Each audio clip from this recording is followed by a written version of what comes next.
Përshëndetje, mirë se erdhët në kanalin tim, unë quhem Bruna. Dhe sot të përgatisim një recet, një ëmbëlsirë shumë të thjeshtë. Një ëmbëlsirë me biskota të gjata. Nëse mbani mend biskotat e gjyshes dikur, kur na e përgatiste me shërbet. Unë sa herë që bëj ëmbëlsira të tilla me biskota, më kujtohet gjyshja ime. Për këtë recet do të na duhen 200 gram biskota savoiardi. Savoiardit do t'i presim në maj në mënyrë që të mos bien dhe t'i vendosim drejt rreth formës. Përdorim një enë kuzhine dhe vendosim pak qumësht në të, sepse do bëjmë edhe zbutjen e biskotave. Mos të harrojmë që biskotat duhet i lagim lehtë, vetëm sa të zbuten pak, përndryshe ato mund të humbasin formën. Nëse ju pëlqen receta, do isha shumë falendëruese nëse i jepni kanalit like ose edhe një koment më tregoni si përgatisni dhe ju ëmbëlsirat e juaja.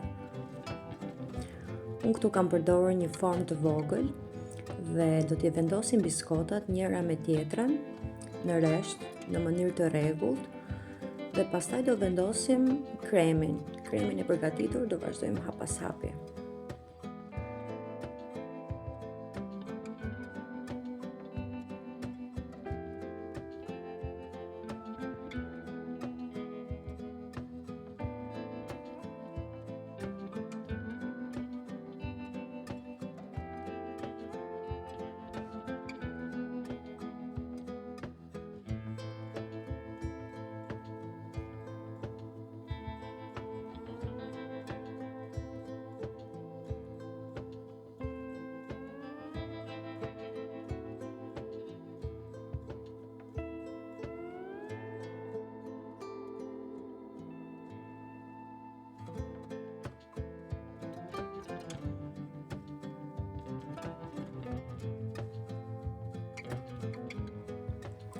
Pasi mbarojmë me rreshtin e biskotave dhe pjesën që kemi prerë, i shtojmë që gjitha.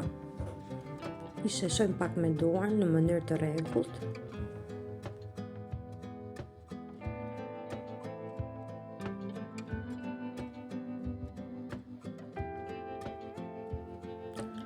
Shtojmë edhe qumshin e tepruar dhe pothuajse mbaruam me formën e ëmbëlsirës.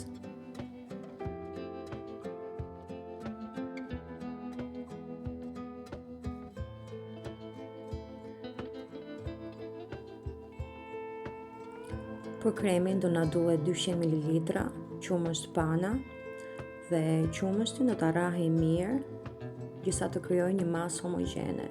Nuk duhet të jetë shumë e butë, sepse ndërkohë që do bashkoj me krem djathin, ajo do zbutet edhe më shumë, kështu që mundoni sa më shumë ta rrihni që të krijojë një masë të fortë.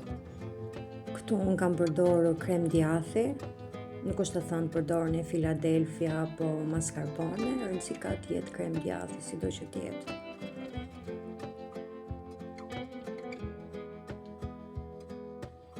Shtojmë edhe 2 lugë sheqer pluhur, për arsye që të balancohet kremi me qumështin pana, sepse krem djathi dihet nuk ka sheqer, kështu që të na dalë ëmbëlsira e shijshme, e mirë. Kur ta përzjeni, mos përdorni mikser, sepse mund të na hollohet dhe më shumë kremi i përgatitur.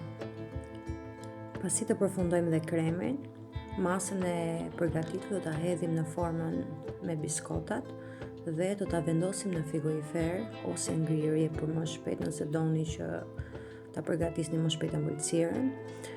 E lëmë atë derisa të mpikset, sepse lart do shtojmë dhe çokoladën. Atëherë këtu unë kam përdorur çokoladë me qumësht, sepse mendoj është më e shijshme. Çokolada mund të përdorni edhe çokoladë zezë, po çokolada e zezë është më e rëndë dhe nëse jeni me familje, keni fëmijë, mendoj se është më e mirë çokolada me qumësht. Këtu kam 100 gram çokoladë. Kam përdorur një filxhan qumësht të ngrohtë në mënyrë që ta shkrim çokoladën dhe do ta vendosim lart ëmbëlsirës.